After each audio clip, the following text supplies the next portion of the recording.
Versículo 9, 10, 11 y 12. Vamos a leerlo de manera antifonal. Mas Jehová Dios llamó al hombre y le dijo: ¿dónde estás tú?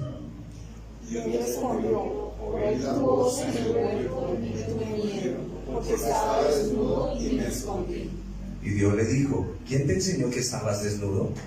¿Has comido del árbol que yo te mandé no comieses? Y el hombre respondió: la mujer que me diste para acompañarme del árbol y yo comí. Amén. Vamos a hablar.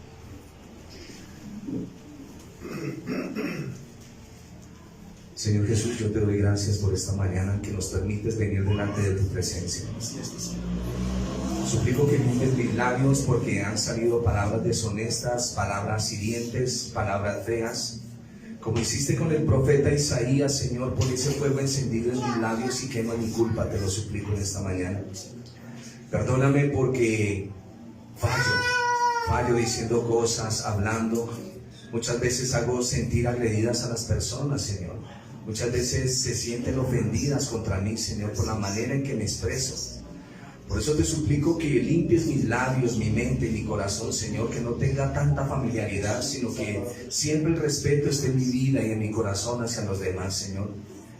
Que yo sea un factor de bendición para que las personas se acerquen a ti y no un factor de maldición donde salgan huyendo de tu presencia. Por eso te suplico que limpies mi vida, mi mente, mi corazón, Señor. Que hagas mi lengua como pluma de escribiente, dice tu palabra, Señor, para que el mensaje llegue con la limpieza y la claridad que se necesita. Danos gracia en esta mañana, Señor. Perdona a tu siervo y concédeme, Señor, la bendición de poder hablar de tu palabra, Señor, y de meditar en ella en esta mañana. Siempre lo digo, que la bendición del Padre, del Hijo y del Espíritu Santo reina sobre nuestras vidas. A ti sea la gloria, mi Señor. Amén. Tomen asiento.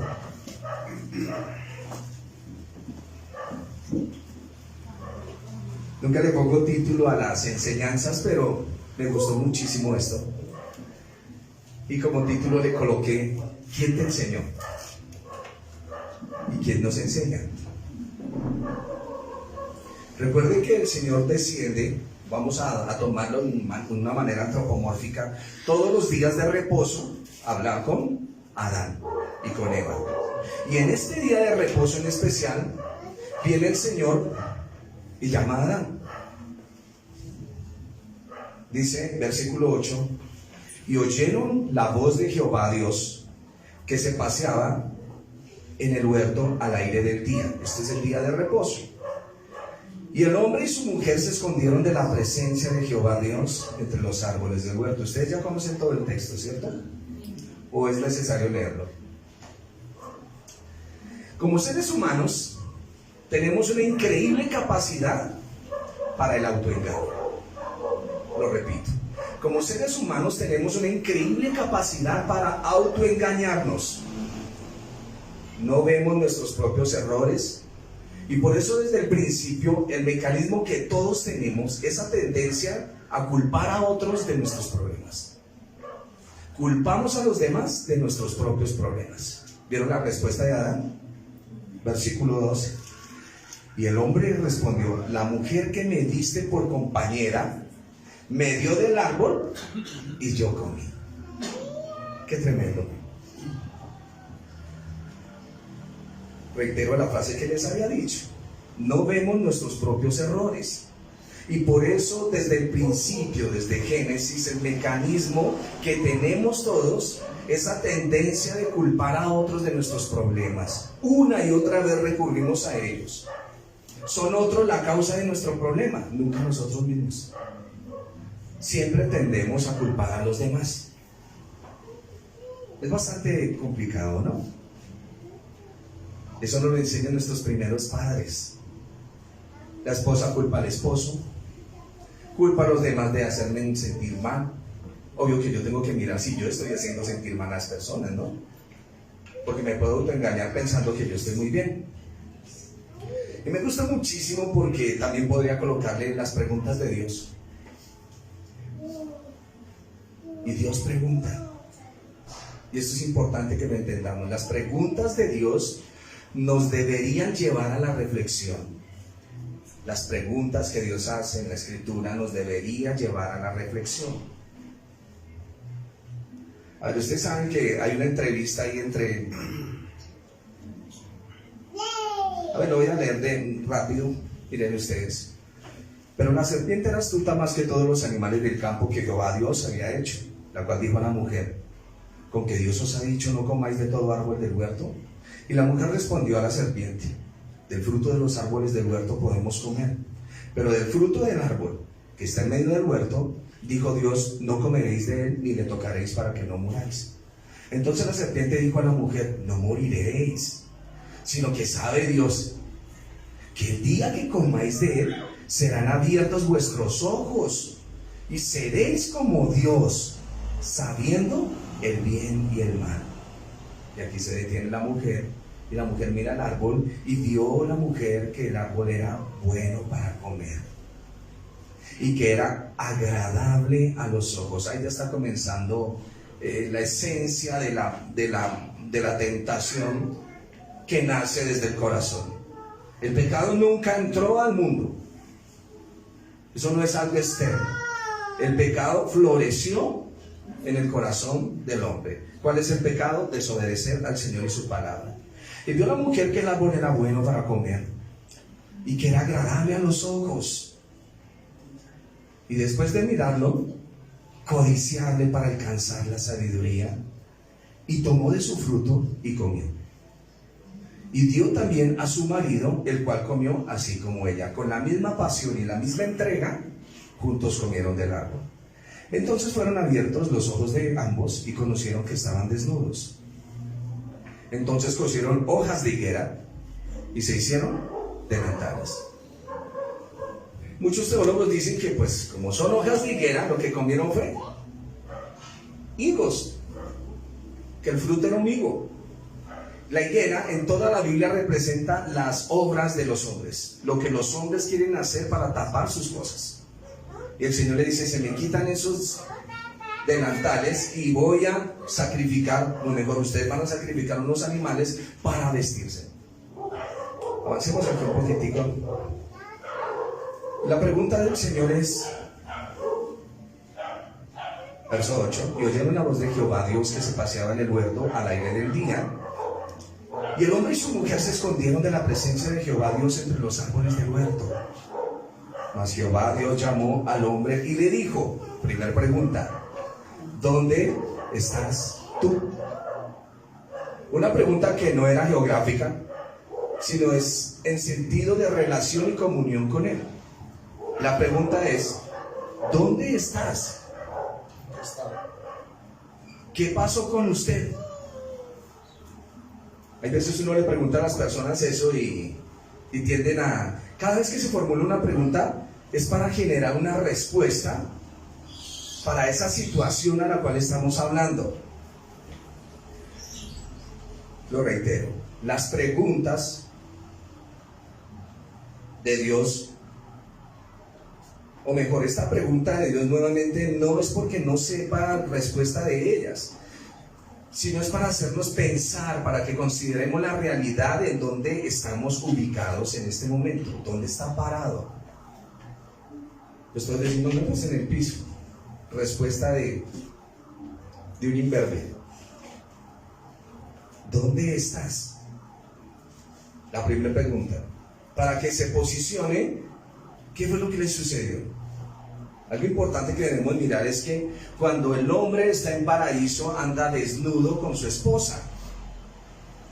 No tienen pena el uno del otro. No hay vergüenza. Porque están vestidos bajo la cobertura de Dios. Después de que desobedecen al Señor, notan que están desnudos y tienden a cubrirse. Y el Señor dice, no es como ustedes lo digan, es como yo les voy a decir, porque ustedes desobedecieron a la orden que yo les di. Recuerden, las preguntas de Dios son para hacernos pensar y considerar la realidad en la que estamos. ¿Quién te enseñó que estabas desnudo? ¿Dónde estás tú? Y él respondió: oí tu voz en el huerto y tuve miedo. La evidencia del pecado, el miedo. Porque estaba desnudo y me escondí. La otra pregunta del Señor: ¿quién te enseñó que estabas desnudo?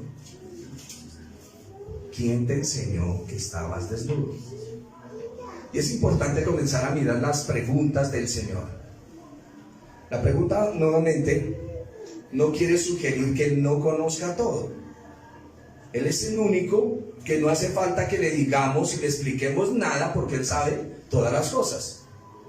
El Señor es omnipotente, omnipresente y omnisciente. Omnipotente, todo lo puede. Omnipresente, está en todo lugar. Y omnisciente, todo lo conoce, todo lo sabe. Atributos de nuestro Dios. Esta forma que Dios tiene,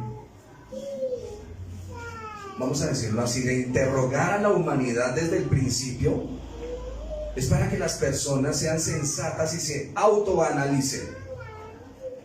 Y son preguntas que llegan hasta nosotros hoy día y que nos dan la oportunidad de enfrentarnos a la realidad de nuestra vida. Dejemos de estar culpando a los demás. Cada vez que se me formule una pregunta, tengo que saber la respuesta.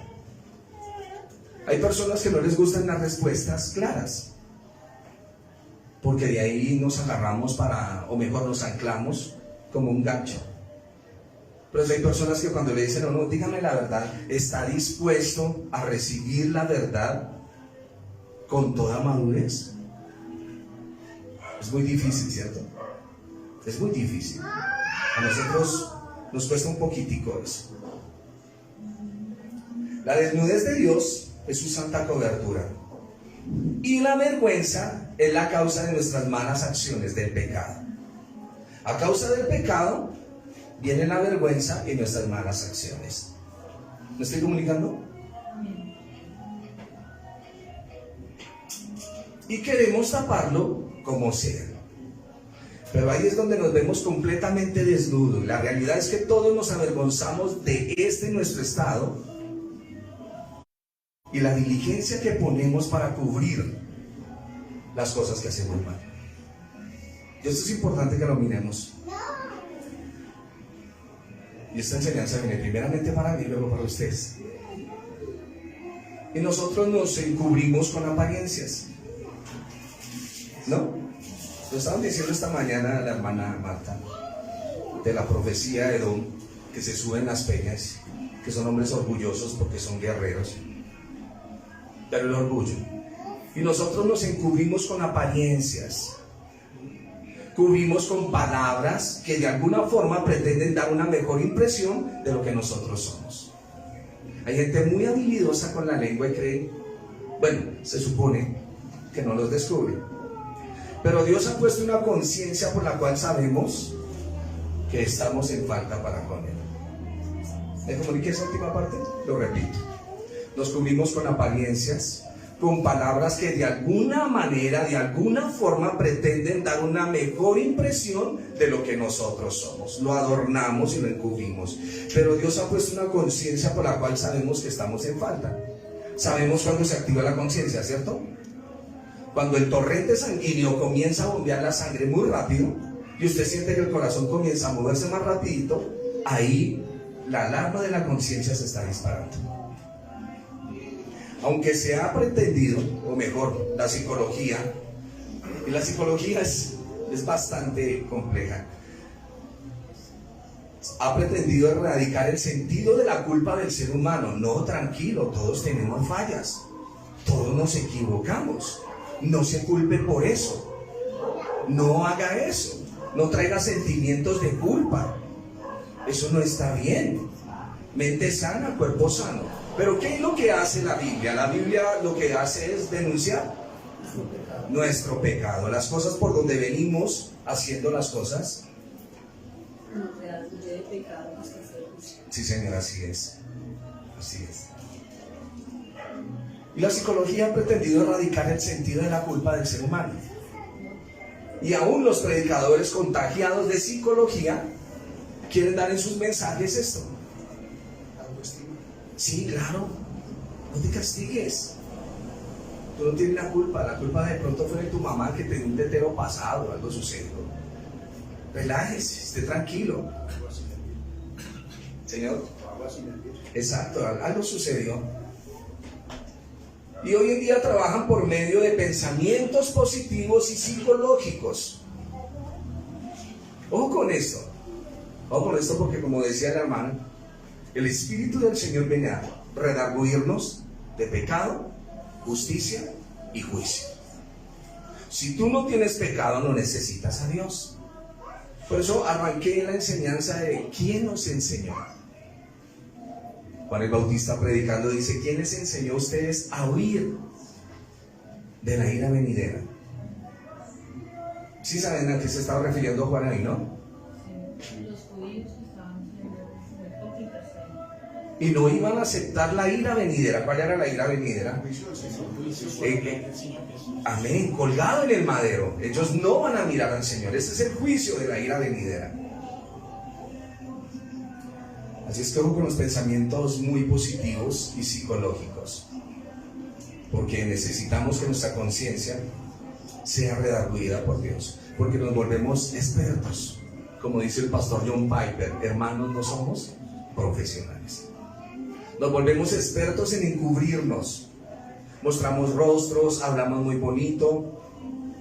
Pero eso es parte de la pecaminosidad en nuestra vida. La realidad incomprensible es que el ser humano se sigue encontrando en él y él mismo se da cuenta que hay algo en su vida que le hace falta. Por supuesto que no entiende la realidad de su problema. No entiende eso que lleva allá adentro. Esa insatisfacción profunda que hay en cada uno de nosotros viene precisamente de nuestra carencia. De nuestra carencia de vergüenza, de encontrarnos desnudos delante del que todo lo ve y delante del que todo lo sabe. ¿Me comuniqué? No quiero ser desnudado en mis malos hábitos, en mis malas cosas, en mi hipocresía. Somos expertos en eso. Nos es más fácil. La enseñanza para hoy era Mateo 7. No juzguéis para que no seáis juzgados. Pero el Señor tuvo bien que miráramos esto. Y es importante que lo miremos. ¿Por qué? Porque nos es más fácil mirar los errores en otros y no en nosotros. Es más fácil. Es más fácil eso que les acabo de decir, para no enredarme tanto. Nuestra carencia de vergüenza de encontrarnos desnudos delante del que nos ve.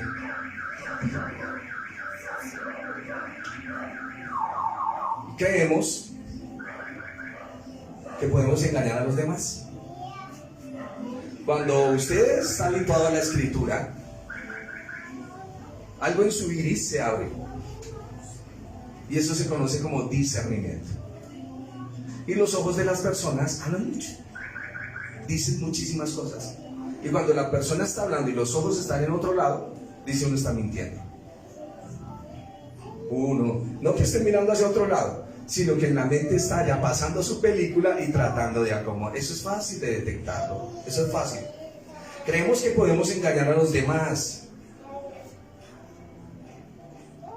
que por nuestra presencia, nuestra apariencia, nuestras palabras, por lo que nosotros podemos decir y confundir a las personas para que no vean la realidad de lo que somos. Ciertamente muchas veces parece que lo logramos, ¿cierto? Lo engañé, la engañé. Pero no engañamos. Nos engañamos a nosotros mismos. Porque la mentira está en mí. La mentira no está en esa persona. Y yo soy el que camino con el mal. Mi pecado está dentro de mí. Y así me vaya a Japón, seguirá estando conmigo. Si me remonto a las nubes y voy allá está conmigo. Porque está en mi corazón. La palabra de Dios nos recuerda que hay alguien que nos conoce, hay alguien que sabe verdaderamente quiénes somos y ante Él estamos desnudos. No hay nada que se escape de su conocimiento. El punto donde voy es que nosotros debemos reconocer quiénes somos antes de sacar la pajita en el ojo del hermano. Reconocer quiénes somos. La sinceridad es algo que cuesta en el creyente, y solo nada el Espíritu del Señor. El Espíritu del Señor, por medio de su amor, nos ayuda. Y le pregunta al Señor, otra pregunta: ¿has comido del árbol que te dije que no comieses?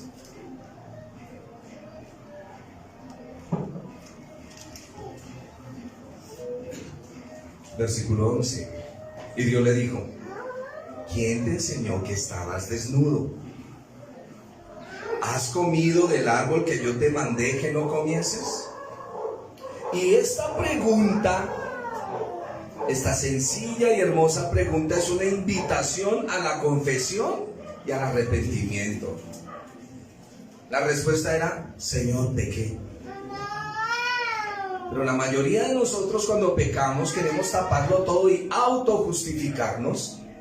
La mujer que le es infiel al varón culpa al varón porque él la empujó, y viceversa, o en un negocio, o en una trampa, o en lo que ustedes quieran.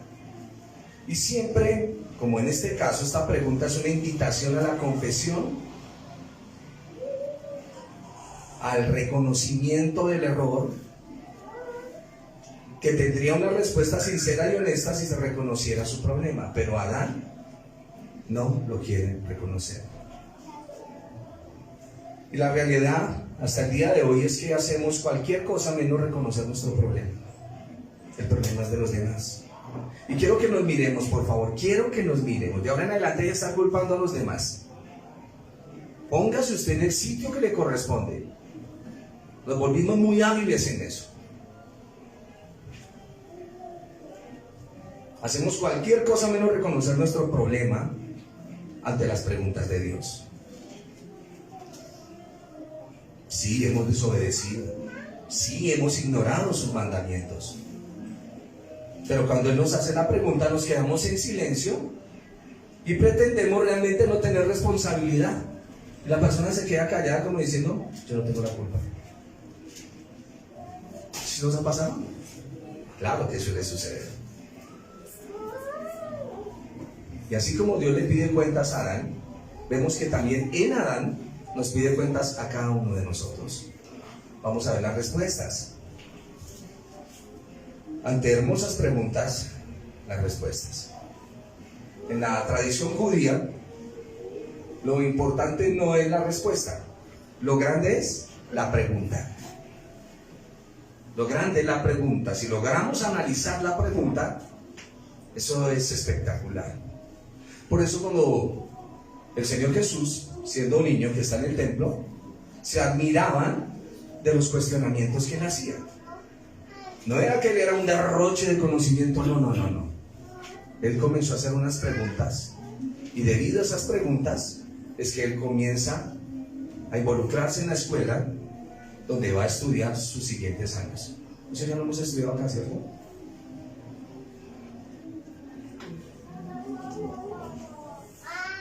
Versículo 12.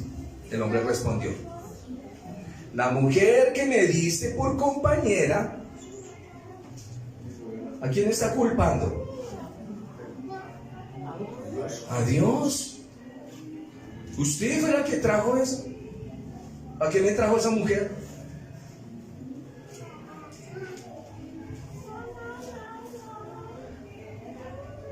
¿A quién está culpando la humanidad desde entonces? A Dios mismo. Esa mujer que me diste. Y esto nos muestra la realidad mezquina del varón a lo largo de la historia, que culpa a la mujer de sus propios males. Somos responsables de lo que hacemos. Somos responsables si el hogar se dañó. Somos responsables si el negocio se cayó. Somos responsables si hubo X o Y problema. Somos enteramente responsables de lo que hacemos. ¿De qué hemos de estar culpando a los demás? ¿Qué tal esa tarea? buena. Por eso se llama tarea, es una labor. Dejemos de estar culpando a los demás. Y desde entonces, en vez de reconocer su propio mal, se lo atribuye a Dios. Y por eso usted escucha a los hombres diciendo: ¿cómo si hay un Dios tan bueno hay tanta guerra? Y los niños en esto, y tanta enfermedad. ¿Y por qué si Dios es tan bueno pasa esto? Pero no nos damos cuenta del desgraciado pecado que tenemos en la vida. Y es desgraciado porque eso no está provisto de gracia. La gracia está para quitarnos el pecado. Pero ¿por qué culpamos a Dios de lo malo que nosotros hacemos? Esas enfermedades que inventan los hombres, esas catástrofes, las hambrunas. Hay países donde no se comen las reses porque las adoran. ¿Culpa del Señor? No. Pero tendemos a estarlo culpando a Él. ¿Cómo puede permitir Dios que esto ocurra si realmente Él existe? Y ese es el argumento que el hombre tiene. Ese argumento, esa objeción, esa crítica, la tiene todo hombre. A la hora de contemplar el mal, ¿a quién culpas? ¿A quién culpan ustedes frente a su mal? A la hora de contemplar el mal, ¿a quién culpas frente a las responsabilidades tuyas? A Dios. A Dios. Es tu responsabilidad. Es responsabilidad de los gobernantes, es responsabilidad de cada persona que está en eminencia, es responsabilidad de cada uno de nosotros lo que sucede. ¿Me estoy comunicando? No volvamos como en Paraíso a decir: la culpa es de ella. Adán, ¿qué pasó? Reconozcamos. Eso es parte de una libertad de nuestra vida y nuestro corazón. Y culpamos a Dios en lugar de mirar nuestras propias responsabilidades. Y esta es nuestra tragedia, que nosotros, lejos de reconocer su gracia y su favor, le culpamos de nuestros problemas una y otra vez. ¿Por qué se me enfermó el niño? ¿Por qué pasó esto? ¿Por qué lo otro? Dios, ¿por qué me pasa esto a mí? ¿Se ha oído esas expresiones de gente que sufre muchísimo, según ellos? Y aquí, la mujer que me diste por compañera me dio del árbol y yo comí. Entonces Jehová Dios le dijo a la mujer: ¿qué es lo que has hecho? ¿Y qué dijo la mujer? Discúlpeme, Señor. La serpiente me engañó. Recuerden que hemos hablado de esta serpiente, ¿no? Es el Yeser Hará, la inclinación al mal. En el hebreo, Yeser Hará y Yeser Hatov. La inclinación al mal en ella, la inclinación a desobedecer lo que el Señor dice. Y aquí surge la desunión. El hombre ya está bravo con la mujer. La armonía ha desaparecido. Ahora el hombre y la mujer no son el compañero ideal, no son ese compañerismo perfecto, sino que se convierten en sus mayores enemigos. Tú tienes la culpa de mis males. Se vuelve el uno contra el otro y le hace responsable de su propio problema. ¿Me estoy comunicando? Perfecto. La armonía desaparece cuando nosotros no nos hacemos responsables de nuestros actos. La armonía desaparece y comienza la batalla entre el hombre y la mujer. Ya no es el compañero ideal. Ya hoy en día no hay compañero ideal ni compañera ideal. Ya no hay ayuda idónea. Porque nos han mentalizado de que solos estamos mejor. Y eso es un trabajo del sistema. Cuando el Señor hizo al hombre y a la mujer, dijo, al hombre lo vio que estaba muy bien y dijo, no es bueno que el hombre esté solo. Y si Dios dice que no es bueno, en todo el capítulo 1 de Génesis y capítulo 2 usted ve que Dios dice que todo es bueno, pero solo dice, no es bueno que el hombre esté solo. Le haré ayuda idónea. Y esa es la perfección de Dios, la armonía entre el hombre y la mujer. Eso es lo que Dios quiere. pero nos convertimos en nuestros mayores enemigos. Tú tienes la culpa de mis males, se vuelve el uno contra el otro y le hace responsable de su propio problema. Ese sueño que se tenía de encontrar la felicidad, ahora se convierte en tú eres la causa de mis problemas. Dígame si no es así. Dígame si los celos no nos lleva a pararnos en situaciones tan horribles y no me hago responsable de esos celos enfermos que tengo. No. Tengo celos enfermos, pero culpo a los demás. No me paro yo mismo a mirarme, a analizarme, a evaluarme. Y terminamos en tú eres la causa de mis problemas. Yo estoy sufriendo por culpa tuya. ¿Cómo así que estás sufriendo por culpa mía? Es importante entender. Y así una y otra vez vemos que estamos separados los unos de los otros. Sucede en la iglesia. Están aquí sentaditos, pero muy distantes. Parece que estuvieran a millas de distancia. ¿Eso es a causa del pecado? El pecado nos desune. El pecado nos desune. No hay comunión o una unión común. Y ahí es donde yo me doy cuenta de la hipocresía donde camino. La persona que yo tengo aquí al frente no tiene nada contra mí. Soy yo. Nada. Soy yo el que me envideo. El que dejó que esta mente manipuladora, que la he dejado durante años hacer lo que quiere. Por eso la Escritura dice que debemos tomar nuestros pensamientos y llevarlos cautivos al Señor, castigando toda desobediencia que se levante en contra del conocimiento del Señor. Y es importante hacerlo. Reconoce tu pecado. No culpes a otro. La desunión en la iglesia es causa del pecado, porque el Señor nos mandó a ser uno. Y siendo uno, nos vamos a dar cuenta de nuestros propios errores. La mayor parte de las dificultades que tenemos es simplemente porque no somos capaces de entendernos ni de convivir juntos. Y esa realidad, la Biblia la llama pecado. Toda desunión es pecaminosa dentro del cuerpo del Señor. No podemos vivir separados los unos de los otros, recuérdenlo.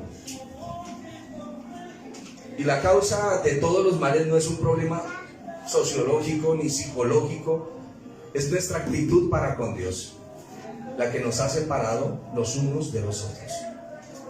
Como una persona que dice tener comunión con Dios puede estar peleando con el hermano, o puede tener una argumentación en la boca. Esta mañana hasta abrí la boca un momentico y un hermano me cogió y me corrigió, me dijo: hermano, no se vea eso, no se vea eso, se le ve mal. Y qué bueno es cuando lo corrigen a uno. A mí me gusta que me corrijan con sabiduría, porque me ayudan como persona, me levantan, me edifican.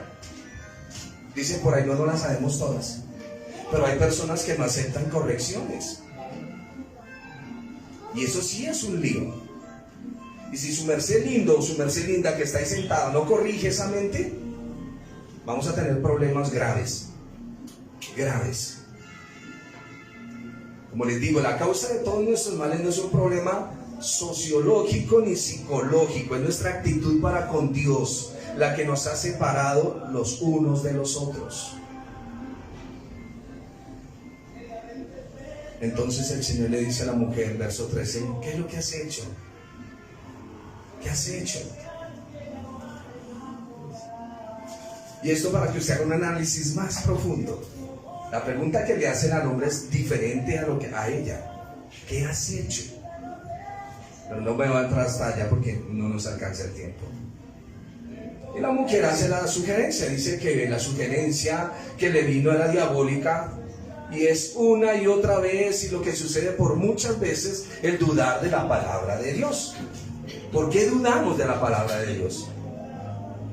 El Señor dijo, si comen de ese árbol, morirán. La inclinación al mal le dijo, no morirán. ¿Quién les dijo? Dios es envidioso. Él no quiere que ustedes sepan esto, porque ustedes van a ser iguales a Dios. Y para allá es donde vamos ahorita. Hay muchas opiniones, hay muchas interpretaciones de la gente que siempre quiere retorcer, cuestionar, dudar de lo que Dios dice en su palabra. Es que esto no puede ser cierto, ese Dios de la Biblia es muy malo. ¿Quién va a creer en Él? Vuelvo otra vez, hay muchas opiniones. Es donde tengo que tener cuidado, muchas interpretaciones. La gente siempre quiere retorcer, cuestionar, dudar de lo que Dios dice en su palabra. Es la tragedia de toda persona que, conociendo la voluntad de Dios, la retuerce y la vuelve finalmente contra Dios mismo. La palabra de Dios se vuelve un arma contra Él mismo. Y es bastante complicado, es bastante difícil. Y al dudar de la palabra de Dios, pues tenemos un problema. Somos nosotros los que dudamos de ella, los que la cuestionamos. Esto es una tentación maligna, el pensar que esa palabra no es tan clara. Es que la Biblia no es clara. Dios no es tan claro en la Biblia, porque todo lo esconde. Y dice, al fin y al cabo hay muchas opiniones, hay varias interpretaciones. ¿Por qué no se va a poder ver de otra manera? Yo puedo mirar la Biblia desde este ángulo, y el otro dice, yo la miro desde este otro, y no peleemos. Hay una frasecita, ¿cómo es que se llama? Cuando las personas están de acuerdo, pero no, otra. O sea, respeto tu opinión y tú respetas la mía. Sí, pero hay una palabra. ¿Cómo? No. Tolerancia. Tolerancia. Esa bendita palabra que es un problema. Que es un problema. Si alguien viene, aquí hay un frasquito, o mejor un vaso, con agua, y alguien viene y dice, el agua está envenenada, y otro viene y dice, no, tranquilo, tómensela. Lo va a poner mejor. Tenemos medio vaso de agua. El uno dice que está medio lleno, y el otro dice que está medio vacío. Pues no vamos a pelear. Y ahí hay unos puntos de vista. Ya ahorita me acerco a la idea más clara. La famosa tolerancia me lleva a todo lo que conocemos hoy en día como el desorden. Tú eres lesbiana, no importa. No importa. Bienvenida, tolerancia. El pastor es gay. Ah, bueno.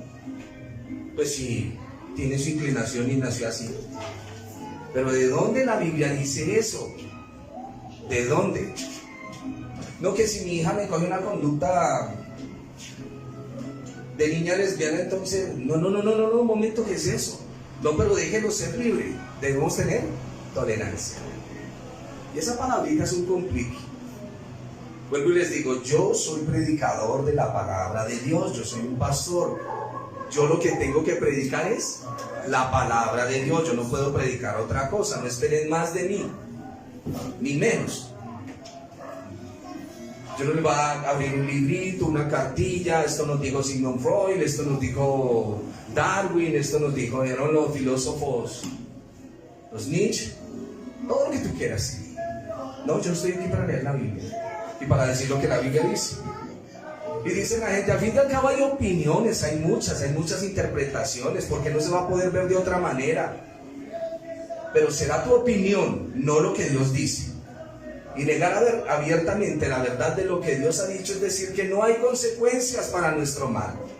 Tú puedes idealizar que no hay un castigo eterno, que tú mueres y reencarnas en una flor, hermoso, ¿cierto? Dijo un día un predicador, si tú coges un perro y lo tocas y dices, el perro tiene 4 patas y una cola, y viene otra persona y dice, no, eso que se les tira ahí atrás, eso no es una cola, es otra pata. No importa lo que tú digas, es lo que la Biblia dice. Por eso la Biblia es la palabra de Dios. Bastante complicado. Y aquí tenemos la inclinación de Eva. Y también la de Adán, ¿no? No vamos a culpar solo a Eva. Negar abiertamente la verdad de lo que Dios ha dicho es decir que no hay consecuencias para nuestro mal. ¿Qué dice la Biblia? ¿Hay consecuencias? La paga del pecado es muerte. La paga del pecado es muerte. Muy No bien, vamos a hermano. compadecer un juicio. Mas la dádiva de Dios, Vida eterna en Cristo Jesús. claro, es el paso que damos más hacia adelante con el Señor. Deja que tú pienses que no hay un castigo. Piénsalo tranquilo. Pero sí lo hay. ¿Qué más infierno que lo que vivimos en esta tierra? Piensa lo que tú quieras. Piensa lo que tú quieras. Pero hay una verdad bíblica. Y eso es lo que predicamos. Eso es lo que enseñamos. El engaño sutil de la serpiente. Ese es el engaño que traemos nosotros, lo que escuchamos nosotros a diario. La serpiente viene y nos dice: hey, mira, las cosas son así. No, las cosas son... No te compliques. ¿Para qué te complicas? Tú estás en esta vida para ser muy descomplicado. Ve por la vida dando mucho amor. El engaño sutil de la serpiente. Lo que se le dice a una persona: ¿será que puedo hacer? Hágale de una, eso no pasa nada. Pero el Señor, lo que Él quiere es que usted le tenga miedo. Él lo que quiere es coartarlo, restringirle su libertad. Pero no ocurrirá nada cuando hagas lo que Dios dice que no hagas. Un monólogo. Tranquilo, tranquilo, todos pecan. Todos hacen esto, todos hacen lo otro. Una mentirita no hace daño. Y una vez al año no hace daño.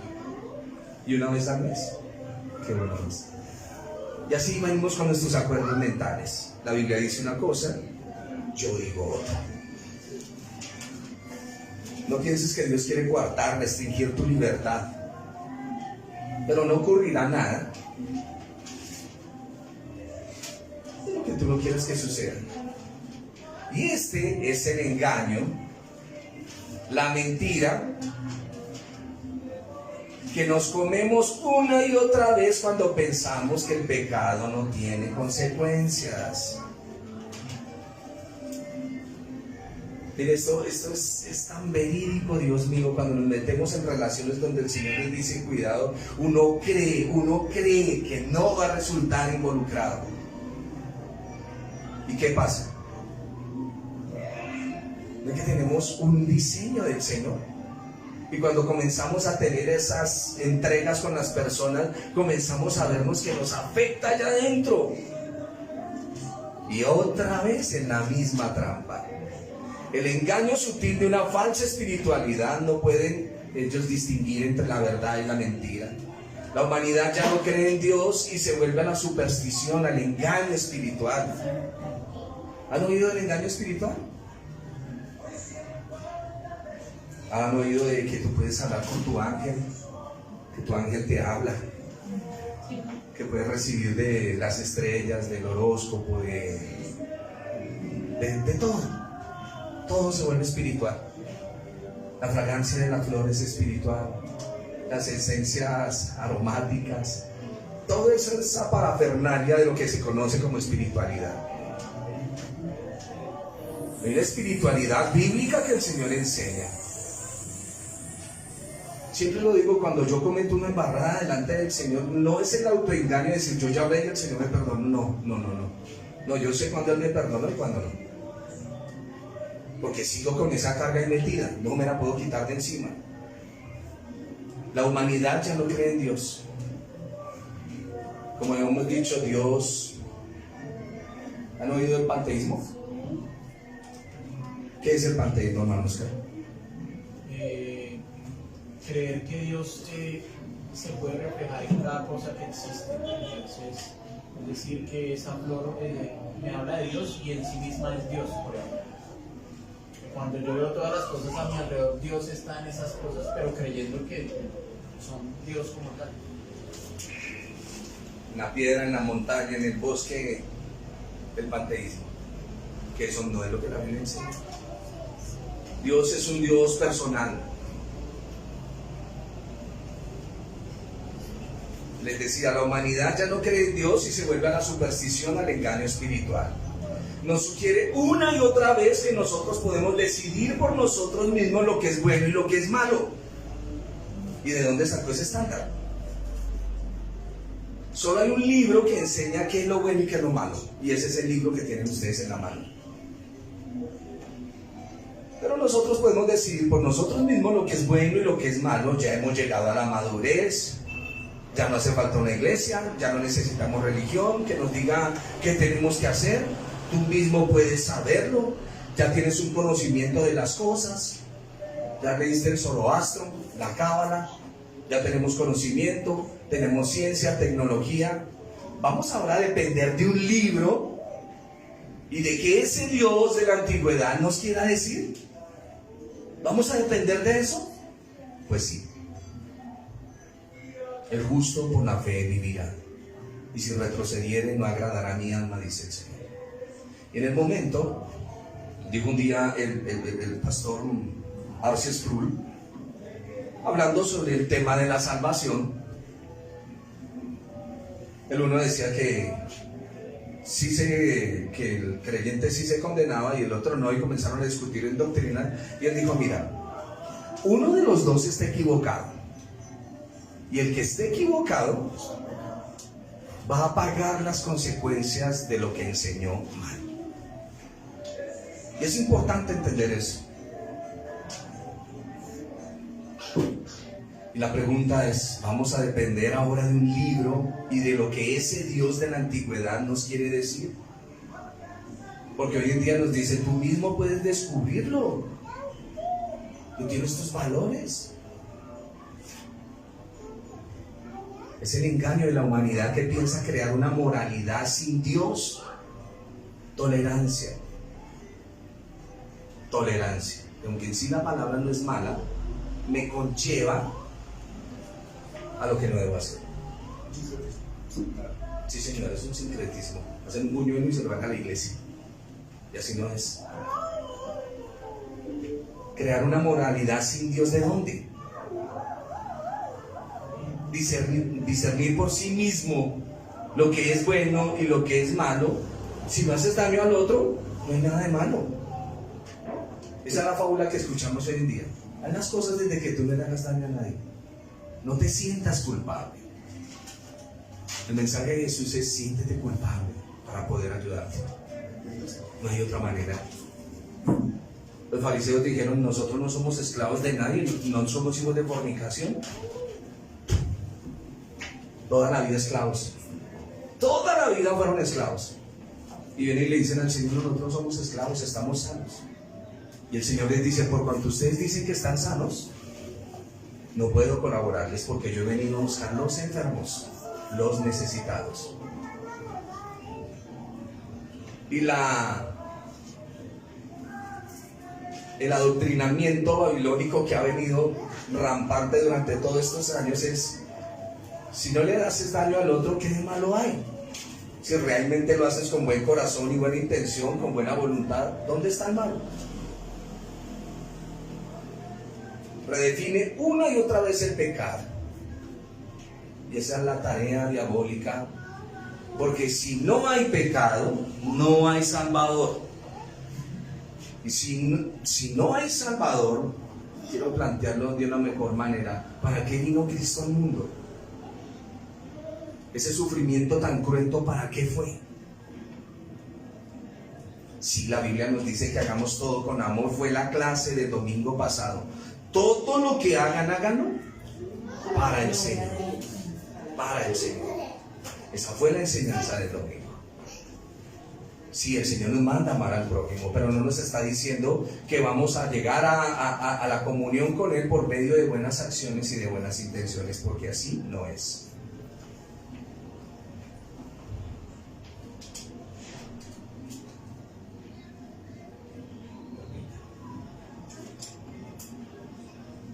Dijo el reformador Juan Calvino, que no consideramos ser semejantes a Dios, sino que queremos ser iguales a Él. Bastante pesado. Ese reformador era el de las frases célebres: el corazón del hombre es una fábrica de ídolos. todos los días fabricamos ídolos. Y de ahí la necesidad y el cuidado que debemos tener. No nos basta ser semejantes a Dios, sino que queremos ser como Dios. Y ese es el proyecto de la humanidad sin Dios, su proyecto de divinización, la deificación del hombre. Lo dijo el ranchero que acaba de morir: oh mujeres tan divinas. Wow. Y así andamos. Hoy en día andamos bueno, perdónenme las mujeres, ¿no? Andamos tras esa publicidad de que la mujer es muy hermosa, de que tienes que correr detrás de ella, que ella es esto, que ella es lo otro, y el hombre no aparece por ninguna parte. No la hagas sentir mal, no le digas esto, tips para enamorarla, por favor. Y la mujer come eso. Todos los días come eso. Eres bella, eres única, puedes sola, sal adelante. Y nadie está diciendo que no. Pero en la parte escondida está el desequilibrio bíblico de lo que el Señor ha enseñado. La famosa liberación femenina lo que hizo fue traerle problemas a las mujeres. El hombre ya no la respeta. No. Se convirtió en un artículo de necesidad.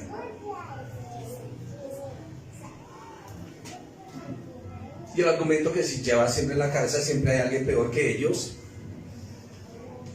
¿Y a quién le pueden culpar de todos sus males? Si yo cometí un error, pero usted no lo ha cometido. Ahí está el problema. A mí no me interesa que ustedes cometieron el error. Yo tengo que hacerme cargo de mis propios errores. Cargo de mis propios errores. Tengo mi responsabilidad. ¿Quién es perfecto? Recuerda a la mujer que fue sorprendida en adulterio y la llevaron ante el Señor, y el Señor dijo: ok, está bien, el que esté libre de pecado. ¿Por qué no pudieron golpearla? Porque la presencia del Espíritu vino y los hizo entrar en razón de quiénes somos, porque somos tan hipócritas que nos creemos mejores que los demás.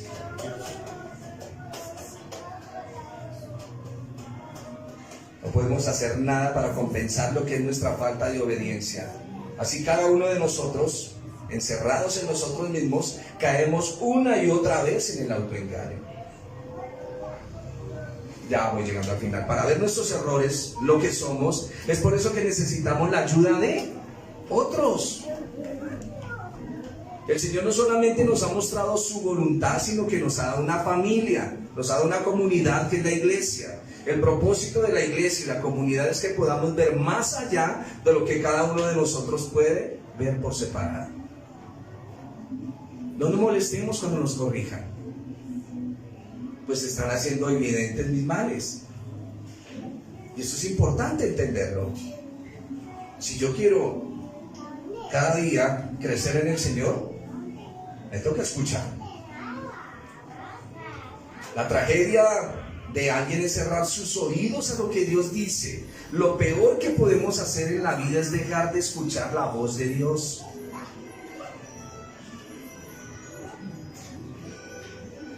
Y esto es lo que dice mucha gente: como voy por mi propio camino, ya no quiero oír lo que me molesta. A mí no me diga lo que me molesta. No quiero escuchar lo que me hace sentir culpable. Yo no quiero oír eso. No quiero tener que sufrir y padecer la acusación de Dios en su palabra. Y por eso las Biblias se llenan de polvo. No vamos a la iglesia. No queremos estar bajo la influencia de Dios y su palabra.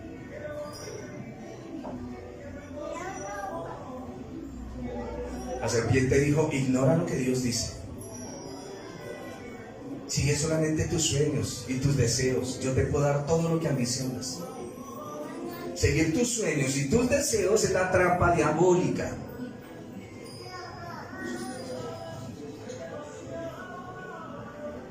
De aquel que no es capaz de darnos nada. Lo que el Yeser Hará nos da o lo que nos promete es sencillamente desilusión y desengaño. Y ya, cierro con esto. Espero haberme comunicado en esta mañana. Sigue aquel que dijo: el que por mí entrare será salvo. Y cuando entramos por la puerta que es el Señor Jesús, Él es la puerta que nos lleva de retorno al jardín del Edén, a donde podemos tener la paz, la tranquilidad, donde hay el respeto, donde hay la unión, donde hay la comunión, donde las personas son importantes en el Señor. Entonces dejemos de ensimismarnos, dejemos de culpar a otros y reconozcamos nuestra incapacidad y pidámosle al Señor que nos ayude. Amén. Vamos a orar, mis hermanos. Señor, esa palabra tuya tan hermosa que por mí entraré, será salvo. Queremos siempre ir tomados de tu mano, Señor. Hablamos esto en esta mañana, Señor, debido a que vamos a comenzar este nuevo año, pero tenemos que ir con una visión perfecta de tu presencia, Señor. Esa visión 2020, donde podemos aclarar verdaderamente, Dios de gloria, lo que tú tienes para nuestras vidas y para nuestros corazones. Vamos a batallar con tu ayuda, Señor, contra la desunión, contra la altivez. Gracias por las personas que colocas a mi lado, Señor, porque eso lo haces tú, para ayudarme a corregir, para que me digan: no me dañes, no me hieras. Qué importante, Señor, es que se me advierta y se me corrija, porque como siervo tuyo, Señor, quiero que tu nombre sea exaltado y glorificado por donde quiera que vayamos. Señor, ayúdame a tener palabras de vida, de gracia para con los demás. Bendice la vida de cada hombre y de cada mujer que está aquí, Señor. Ellos son, tú eres mi fuente, tú eres mi vida y tú eres mi fuerza. Pero ellos son una fortaleza en mi vida, Señor. Al verlos acá, Señor, en la congregación, buscando de tu nombre, estudiando la palabra, adquiriendo conocimiento, eso es muy grato, Señor del cielo, porque no desechan la parte más hermosa de esta vida, que es conocerte a ti, mi bendito Dios. Dios misericordioso y lleno de amor para con todos, que nos ayudas, que nos levantas, que nos edificas, que tienes misericordia y te compadeces de cada uno de nosotros, que aún en los días de nuestra rebelión, cuando te dimos la espalda, ahí ha estado tu mano acompañándonos, ahí ha estado tú, Señor, brindando paz, dando sueños a las personas, hablándoles. Porque tú nunca, nunca nos dejas solos, Señor. Tú siempre cuidas de cada uno de nosotros. Señor, te doy gracias por la palabra. Ayúdame a no estar escuchándome tanto y más bien escuchar tu voz en la Escritura. Que no pase tanto tiempo, Señor, hablando conmigo mismo, sino que verdaderamente pueda dialogar contigo y así mi corazón pueda descansar delante de tu presencia. Gracias, mi Señor y mi Dios.